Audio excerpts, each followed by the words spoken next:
Good morning, everyone. Happy Friday. Finally Friday. Yeah, it deserves that. It's been a long week.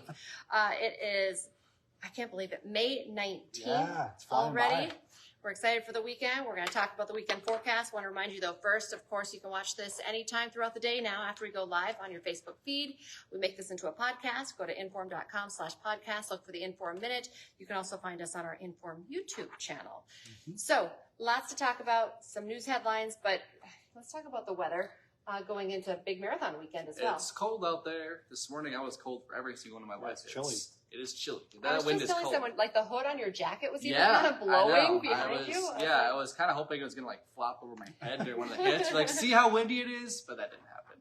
But it was a windy morning, no doubt about it. It will be a windy throughout the rest of the day. But the wind will slowly die down, so not as bad. Sun will come out by this afternoon. Okay. But thankfully, we're not breathing in the smoke. Right, so much better. Yeah, it's so much better. Air quality is just fine this morning. It'll be fine for much of the weekend. Could be more hazy skies like we had earlier on in the week. If you remember that, we had that filtered sunshine. There could be that Saturday, Sunday, especially as we get into later parts of the weekend, but not expecting that smoke to make it down to the surface like it did yesterday and the day before. So, that's a good reminder because a lot of people are like, oh, good, it's gone. We won't have to deal with it again. That's not good. Yeah, no, it's not. We're not going to have perfect blue skies because of it. So, there's a little bit of haze you'll probably see throughout the weekend. Otherwise, temperatures low to mid 70s, so on both days pretty nice. Yeah. Light breeze. Nice weekend. Yeah, really. I'll take that. Especially for the marathon runners. It's pretty good weather. The mornings. They don't want it hot. Yeah, nice and humid. cool, not humid. Yeah, nice. It's really going to be a nice couple of days. Cool. And then we're tracking upper 80s, close to 90. Wow. Will we do it? Will we hit 90? Maybe. I don't know. It's going to be close. So. It's going to be close. It only takes 10 minutes of weather observations to do it. So we'll see if that happens. But possibility, and with that warmer weather does come some chances of thunderstorms next week. So we'll watch that. A couple chances here and there. But other than that, nice weekend. Enjoy it. Cool. Enjoy today if you like the cooler weather. I know some people prefer the 60s.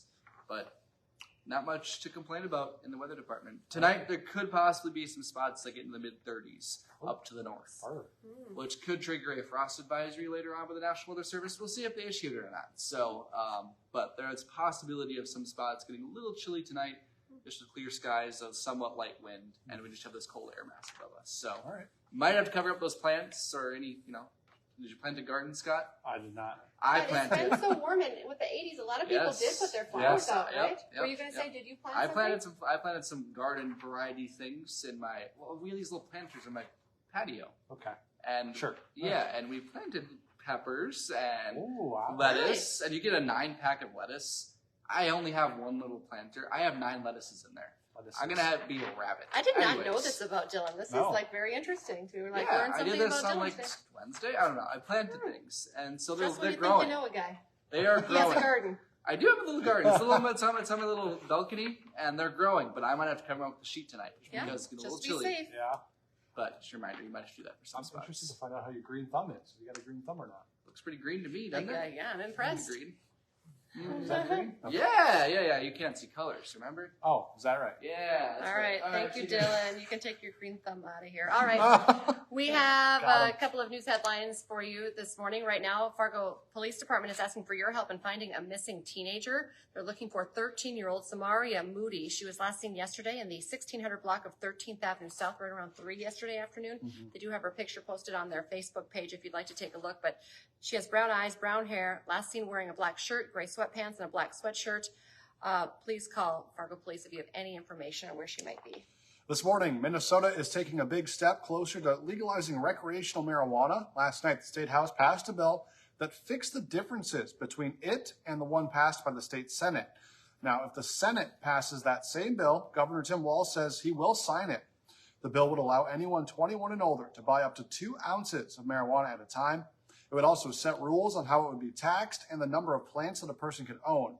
And from a crime standpoint, the bill would also expunge misdemeanor convictions for marijuana, and Minnesota would be the 23rd state to legalize marijuana if it does pass. Today, Governor Walz is also set to sign a public safety bill that would put historic gun safety measures on the books. The bill includes things like universal background checks, red flag laws that allows law enforcement to intervene when someone is putting themselves or others at risk as well. And Walz is expected to sign that bill today at noon. New this morning, charges have been dropped against the woman accused in that deadly motorcycle crash that happened in West Fargo. The driver was facing a misdemeanor count of DUI and driving with a suspended license. But just because these have been dropped for now, that does not mean she won't face charges related to that crash in the future. The motion to dismiss the case came against Takoya Saldana, says that the prosecutors believe an in-depth investigation will likely lead to enhanced charges. So they want that investigation by state troopers to wrap up first. That crash happened back on April 12th. 31-year-old Thomas Fredette died at the hospital shortly after Saldana hit him with her car. New overnight, the city of Fargo fired its finance director. They fired Terry Gayhart after an internal investigation. We first told you about this story last month when she was put on administrative leave.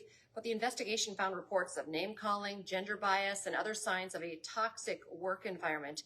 Late last night, the city released the 41-page report to the forum. So if you want to read more on that, you can find this story on inforum.com.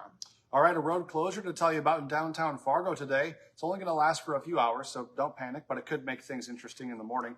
2nd Avenue North will be closed between Robert Street North and Broadway for about 4 hours today.